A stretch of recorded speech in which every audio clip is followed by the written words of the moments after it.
Today we're going to interface the tachometer. Okay. As an introduction to the tachometer, let's see if my all right. What is in orange is the tachometer.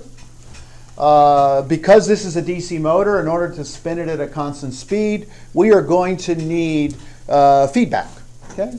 And so there's lots of ways to make a tachometer. As it turns out, another motor of smaller size is a tachometer. So this is what we're going to see.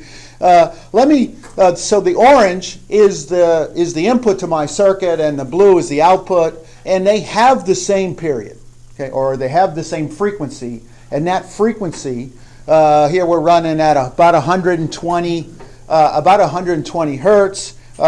Divide that by 4. We're rotating at 30 rotations per second. Okay, so this is a measure of rotational speed. So the rotational speed times 4 is the frequency that this thing is at. Okay? What else do I want to say about this? It varies a lot, but that's the controller, and we'll talk about the controller next time. I'm going to turn it off and turn it back on and watch the orange line as the motor speeds up. Okay, it's now off. Okay, flipped on, and now it's here, it's coming. Watch the orange line. You see it? What can you tell me about it as the motor spins? What changed? Voltage increased. Current. Voltage increased. You can't see current, right? You can't see. This is the tachometer. Okay, the voltage increased as it spun higher, and the period decreased, okay, as it spun faster. Okay, so it turns out in this tachometer, both the amplitude and the frequency are speed dependent. Okay? But the goal of the circuit is to convert the analog waveform, shown here as V1, into a digital waveform, shown here as V2, such that they have the same period. That's the goal of this circuit. All right, so let's just, don't try this at home. Alt-Tab. All right.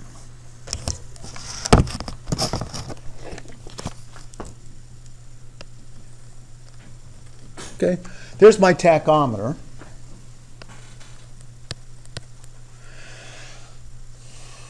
Okay, we can actually see the value. Yeah, plus or minus 3 volts.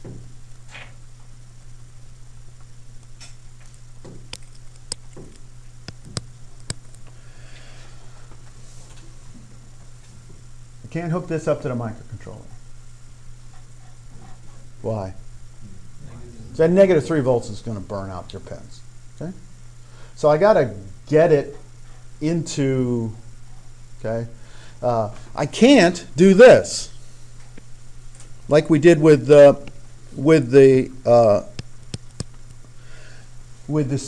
microphone, right? I can't just offset it. That'll burn it up too. Why? It's above 3.3. So I got to get it down the reasonableness. I got to both, it's all both two, and it's actually spinning slow. If you go faster, the voltage gets even bigger, by the way. Okay? So we need a way to get the amplitude down and to offset it. Okay? That's the overall goal, first goal. And so, okay, so we're going to take it, and it's a voltage. What can you tell me about all voltages? Whenever you see the word definition of voltage, it's always a potential. What's the word after the potential? Difference. There's always 2 wires. Okay, it's always 2 wires. Don't forget the other one. Okay, the outer 2 on the connector. It's I'm just going to ground one because I'm lazy. Okay, and so now I want to cause the negative voltages to go away. By the way, that's my plan. Go away, negative voltages. Something that makes bad voltages go away. We actually saw it in the circuit last time, and that was a diode. Okay? As long as I conserve the period, I don't care about the shape. Okay? I'm not going to just put a diode on this because I don't want to load it down. I want to also get it to float up. Okay. So which way do we put the diode if I want to get rid of negative 3 volts, by the way? See that?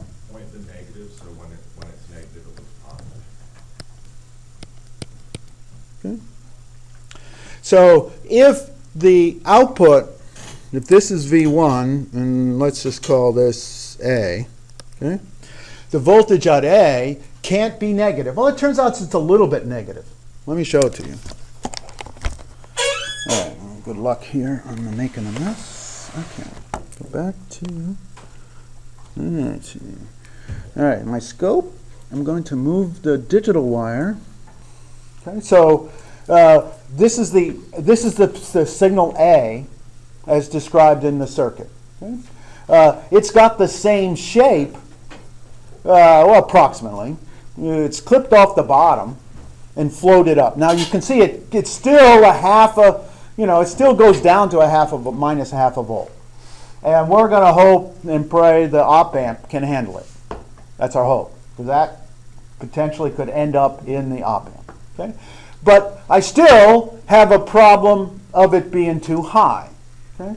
It's a problem of it being too high. So now I need a way to make it smaller. I need a voltage reducing circuit, Hermione with her wand. Reducto.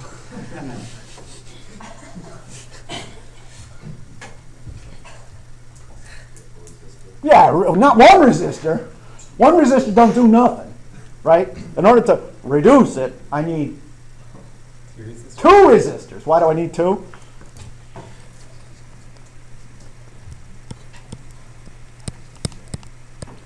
And I choose a, Valvano rule somewhere between 1K and 1,000,000. Don't try to have too much circuit. Any question? Oh, I like the way this guy thinks, okay? There are probably lots of better solutions. He said, now can I use it? So the first was a regulator.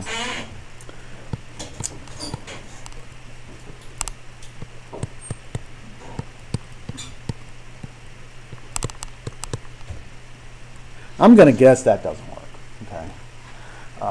Transformers can change the amplitude of AC things. Absolutely. Yeah, transformers are good for changing the amplitudes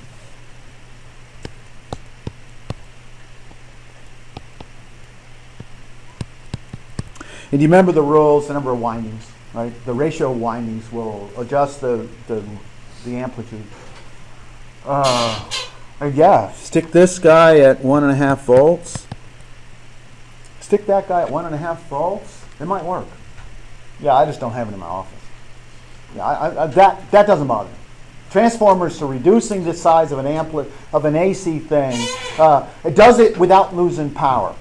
Of course, I'm not trying to conserve power. All I want to do is capture the waveform and measure it.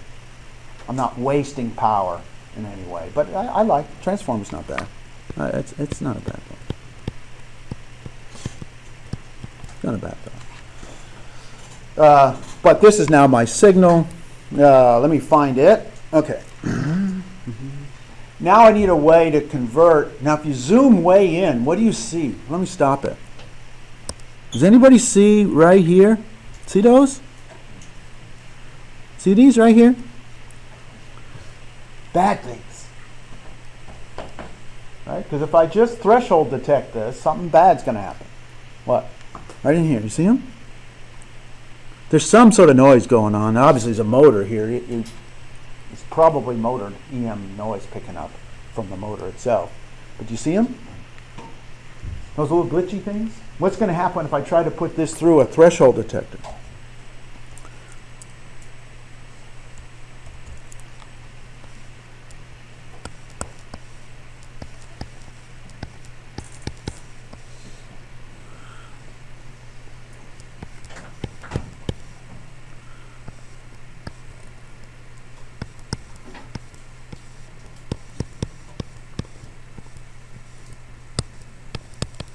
What's going to happen?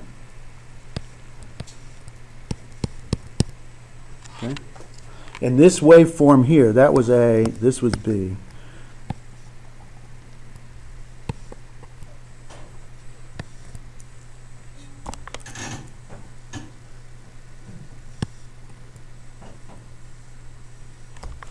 All right, you see? There's C. See those glitches? Okay. Real bad if I'm using input capture. Who's going to generate extra interrupts? So what do I do? Not filter. Yeah, because any filter is going to. I don't want to. Yeah. Unless you talk about a digital median filter, by the way, in which case a digital median filter will remove this. But I don't want to talk about digital filters right today. But I'm going to hysteresis. Right. This is the hysteresis guy. And it's an interesting observation to consider whether it matters whether you take your input signal and go into the minus terminal, or you take your input signal and go into the plus terminal. Logically, it looks like it doesn't matter. It'll just flip the polarity. My observation is found that if you take the signal you're trying to measure and go into the minus terminal, it works better.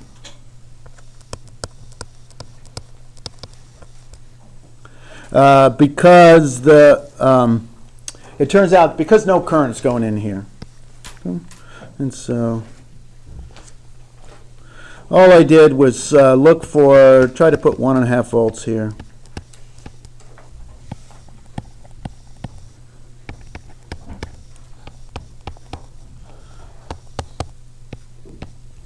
That's what I actually do. And I get it. And then it uses, obviously, rail to rail.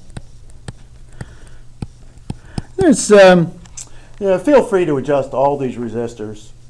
Basically, you're looking for a clean signal. And so my biggest advice here in lab 10 is take the smarter of the two of you, take the more circuit inclined of the two partners and stick them on the tachometer part. Because garbage in, garbage out. It can't work unless you get a nice clean signal. And as you know, clean isn't necessarily beautiful, right? Clean isn't necessarily stable. Okay, this blue one. Right. Okay, it's wiggly. That's the controller actually doing the wigglies.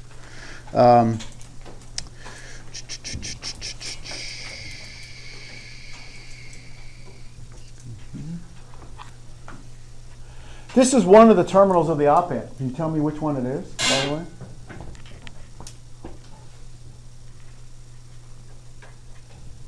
Do you remember the rule about hysteresis?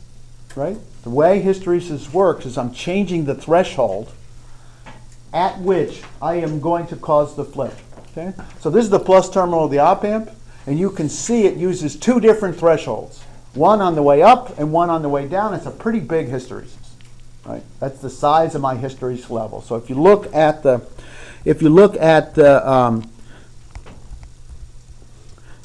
voltage right here, okay.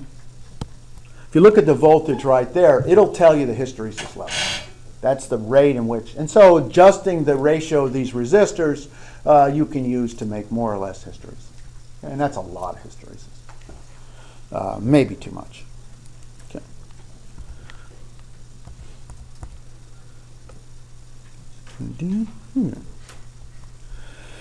So, in summary, what we had to do, we had to clip it. If it were very large, you could actually clip it the other way.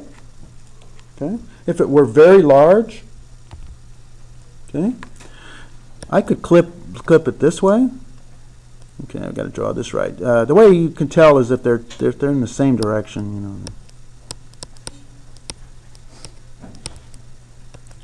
If I had another diode there, and that voltage we wanted to go up to 6 volts, now I'm protecting the op-amp.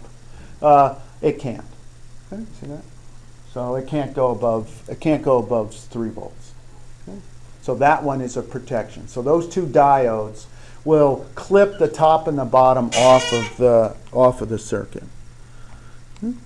And then we use the op amp to produce a conversion between sine wave and square wave that in positive feedback mode to add the hysteresis. And please test this up before you connect it up to the microcontroller. Right? This is brilliant, and measure absolutely everything. Any question? So where does that initial sine wave, sine-ish wave come from? Oh yeah. Okay. Oh, I forgot to pass the box. Okay. Yeah. You're supposed to be. There are 4 wires. When you look at the box, when you look at the DC motor, there are 4 wires. Okay. I'm tethered. You'll get up. There are 4 wires on the motor. Okay. The outer 2 come from the tack. Okay. And in this particular tack, as you can see, the outer 2 actually go up to the closer to the tip. So that go closer to the tip, and the inner 2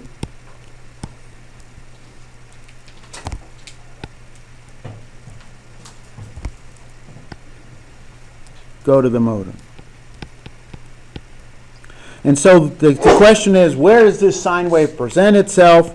I grounded pin 4, and then right here was the sine wave. On one of those 2 wires is a sine wave. So you can, and I'll show you some plots of it next time, but you can hook up that sine wave to a scope and just put the pins 2 and 3 into a power supply and watch beautiful stuff happen. Okay.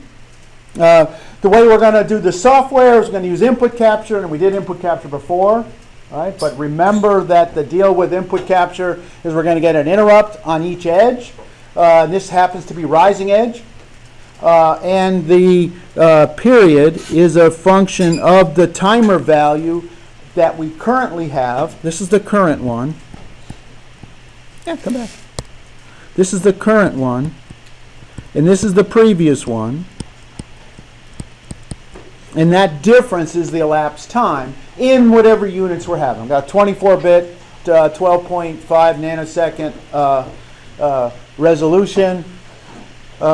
And the fact that it's previous minus current is a function of the fact that the counters are counting down. Okay, the counters are counting down. And then at that interrupt, you set the value in there. What happens to this interrupt service routine if if the motor's not spinning at all? What do you get? No spinning whatsoever. No edges. No interrupts. And so this thing doesn't give you any answer. And so we're going to use another, we'll see this next time, but we'll use another interrupt to see if it's stopped. Okay? But this one will only work if it happens to be running. And then again, the RPS of the system is 4 times this. And so if you want to calculate right here, this one right here, depending on how your units of how you measure stuff, if you define a speed in 0.1 RPS fixed point units, you can take that period, which has got units of 12.5 nanoseconds, and then calculate the speed in RPS. For instance, if it's spinning at 25 RPS, you will see 100 hertz, which is going to be 10 milliseconds, and then you're going to get 80,000 in your input capture, and then that will calculate a speed of 250. I don't think I've ever gotten it to go, well, you can get it to go to 100 RPS if you go to 12 volts. Don't do that.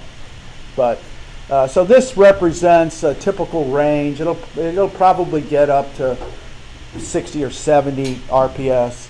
But at 100 RPS, again, it'll have 400 hertz and 2.5 milliseconds, and then we'll get a period of 200,000, and the software will return that.